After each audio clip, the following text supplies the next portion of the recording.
So, can we clean our karma by doing good work so that our next life can be better? Yes and no.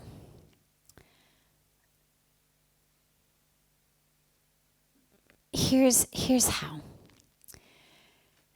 Karma, or rather the fruits of the karma. Karma literally is the action. So karma is what we're doing. We use the word to also refer to that which we get, but actually what we get is the fruits of the karma. What we're doing is the karma. Now, here's the thing with karma. It's actually not subjectively good or bad. We put value judgments on it. So we say, oh my God, I lost my job. I must have done something really bad in the past, and that's why I'm getting this bad karma. Or, oh, you won the lottery. You must have done something really good. That's why you've got this good karma. So we've put these labels. But it's actually not like that.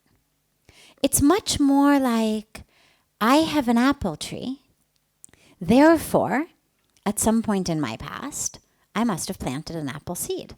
Or I must have invited someone else in to plant an apple seed on my property. I love apples. Great. Feels like good karma. I'm allergic to apples. I break out in hives every time I even look at an apple. I'm going to see that as really bad karma. But actually all they are is apples. Karma, the law of karma, has no judgment about whether apples are good or bad. I've got a judgment about them. And so much of our judgment is actually, interestingly, subjective. Think for a moment. You are driving down the street in Delhi. You stop your car at any of the numerous intersections, and you see children living by the side of the road. Right? They're half naked. They're living in makeshift tents on the side of the road.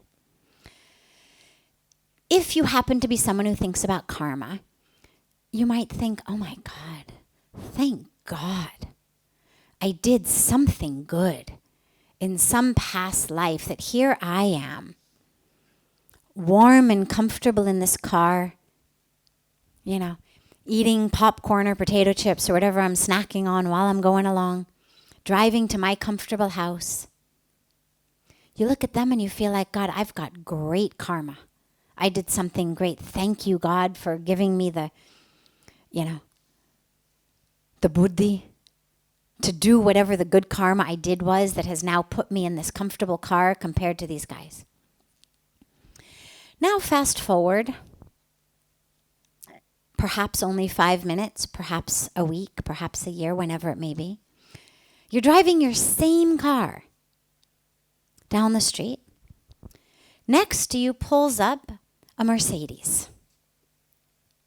In that Mercedes is a guy about your age.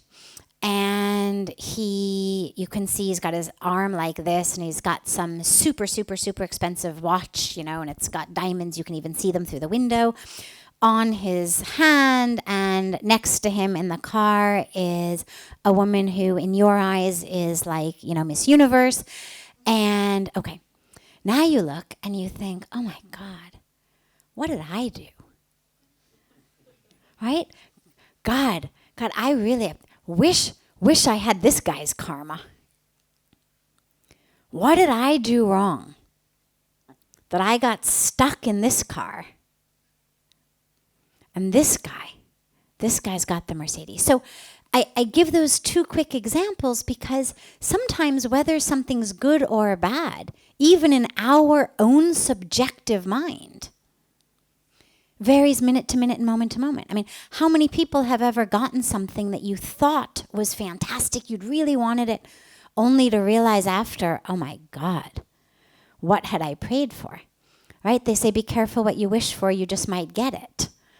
Meaning, we have no idea. You think you really want something, you get it, it turns out to be a disaster. And sometimes the opposite. Something happens, you think, oh my God, this is a disaster. Turns out to be a blessing. So that's really important to realize, is that there's no sense of good or bad in that way. Then, doing good deeds. So here's the other aspect about karma. Because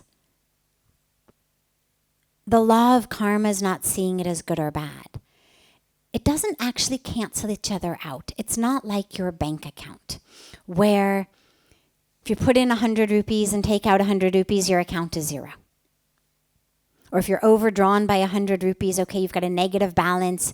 You can put in 25 times, you can put in 50 twice, you can put in 100 once, and now however you want to make it up, now your account is balanced. Unfortunately, karma is not like that. So whatever we do, whether it's good, whether it's bad, it goes in our karmic bank account. And the fruit of that, whether the fruit is sweet or whether the fruit is bitter, whether we see it as good karma or bad karma, we still have to come back to get it. It's still a cage. It may be a golden cage. It may be a cage with Wi-Fi. Maybe a cage where we get to eat all of what we want to eat, but it's still a cage, regardless of what it's made of. But we're still chained by the law of karma. We still have to come back until the karmic balance is nil. So then, of course, the question comes up, and this is a nice place to end tonight. The question comes up, well, then how in the world do I get it balanced? I mean, if doing good deeds isn't going to free me of this whole debt, then what is? And this is what Lord Krishna explains in the Bhagavad Gita. He says the only way. It's not about doing the good deeds. Because a lot of times when we do good deeds, we still see ourselves as the doer, right? I'm the good one.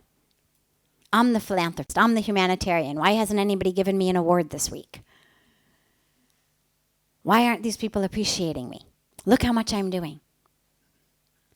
So there's doership. It's not bad. It's just doership. It's there. It exists. It's human. It's ego. This is what I did. Well, as long as there's an I who's doing, you're getting karma. Now, the karma is going to be sweet. You're building schools. You're feeding poor people. It's going to be sweet karma. But you're still going to have to come back to eat it. The only way to not have karmic accrual is to recognize you're not the doer. And this is what Lord Krishna emphasizes in the Gita, is just surrender to me. This is where, this is what in essence the whole Gita is about, right? I mean, Arjun begins with, forget it, I'm not going to fight the war. I don't want to be a bad guy. I mean, imagine the karma of killing your guru, right? It doesn't get any worse than that. If you had to imagine what would put you in karmic hell forever, killing your guru is like right up there. Killing your family members, right up there. So here Arjuna is, seeing this battlefield. There's his gurus, there's his family. Forget it. A, I'm a good person. I'm a dharmic man. Dharmic people don't do things like this. B, I don't want the karma. Forget it. And Lord Krishna basically says, oh yeah? And since when have you become the doer? Since when have you become the one who decides who lives and who dies? Really? Really? You're the one. You pick up that arrow, they're going to die. You put down the arrow, they live. Since when have you become the all-powerful? You don't decide that, Arjun. I decide that. Surrender yourself to me. Be a tool in my hands. And that's the teaching, is give up the doership. Now, of course, just in conclusion, it's always an important caveat with that. That doesn't mean that we go out and we do horrendous things and we say, well, I'm not the doer anyway. It's not a cop-out. It's not a rationalization. It's not a justification. It's not an excuse. Because when you actually have the awareness that Lord Krishna was giving Arjuna in the Gita, of not being the doer, of being the soul, of being the divine, being one with all of creation. Well, that's just as crucial an element as being aware that you're not the doer. So it's always important to remember, if you go out and you do bad things, you're going to get the karmic fruit. The same way as if you do good things, you're going to get the karmic fruit. And the fruit of what you do that's good is going to be sweet. The fruit of what you do that's not good is going to be bitter. But if ultimately your goal, instead of being sweet fruit, is to be free of it all, that comes when you recognize that you're not the doer anyway. And that you just let the divine flow through you. That it's not about me, it's not about my ego, it's not about what I want, it's not about how I think things should be, it's not about what for me. As Pujya Swamiji always says, it's not about what for me, but what through me.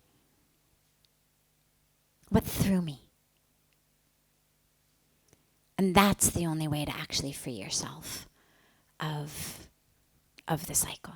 So do good work, absolutely. At least what you know is in the worst case scenario, the fruit you're getting is sweet. And in a best case scenario, if as you do it, you're able to really deeply know, I'm not the doer. Oh God, thank you for using me as a vessel of your goodness. Thank you for using me as a vehicle of your goodness. Thank you for allowing your goodness to flow through me. Then you'll find yourself free of it all.